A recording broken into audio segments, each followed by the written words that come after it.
In the name of Allah, the most merciful, the most powerful, imagine a night so still that even the desert wind dared not move, a night when the stars above seemed dim, as if they sensed something monumental about to unfold beyond the limits of human sight, a night when the boundary between the seen world and the unseen world grew thin, trembling, fragile. And it is within this silence that a legendary narrative attributed to Hazrat Ali ibn Abi Talib, R.A., begins, the cousin of the Prophet Muhammad, the Lion of Allah, a man whose courage was not born from rage or pride but from unshakable faith, and according to ancient oral traditions and spiritual lore passed through generations. A disturbance had spread across the unseen realm, whispers of rebellion among the Jannat, beings created from smokeless fire, intelligent, powerful, hidden from human eyes, yet bound by the same divine law as mankind, and these were not ordinary Jinn.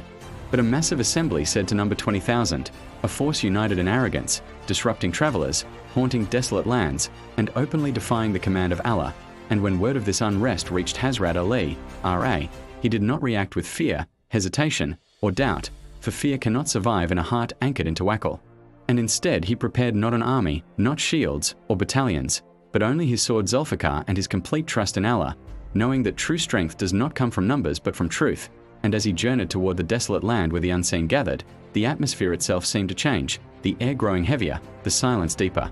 As though creation recognized the presence of a servant whose faith carried weight in both realms. And then suddenly, the shadows began to move, not like normal shadows, but alive, twisting, rising, forming shapes too unnatural for the human mind to easily accept. And one by one they emerged, the Jannat, surrounding him from every direction, towering figures of flame and smoke, eyes glowing like burning embers, voices overlapping in a chorus of mockery, fury, and challenge until the ground itself seemed to vibrate beneath their presence, and from among them stepped their leader, Ancient Immense. His voice echoing like thunder without clouds questioning how a single human dared to step into the dominion of the unseen, daring to challenge forces beyond flesh and bone. And Hazrat Ali, R.A., listened, calm, unshaken, his posture firm, his gaze steady, and when he finally spoke, his voice carried no anger, only certainty, reminding them that there is no dominion except that which Allah permits. That every creation, whether formed from clay or fire, ultimately submits to the same Lord, and those words simple yet heavy with divine authority struck the Jannat like a blade igniting their rage, and with a roar that shattered the stillness of the night,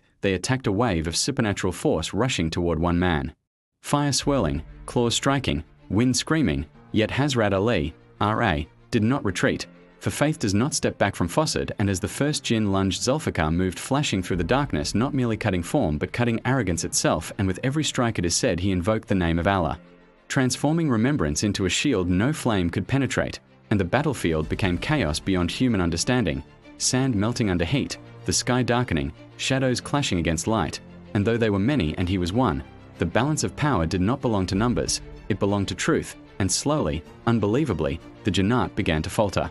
Their attacks growing desperate, their confidence cracking, because arrogance collapses when it collides with certainty, and time itself seemed distorted, moments stretching into eternity, as the unseen world bore witness to a lesson older than creation itself, until finally, wounded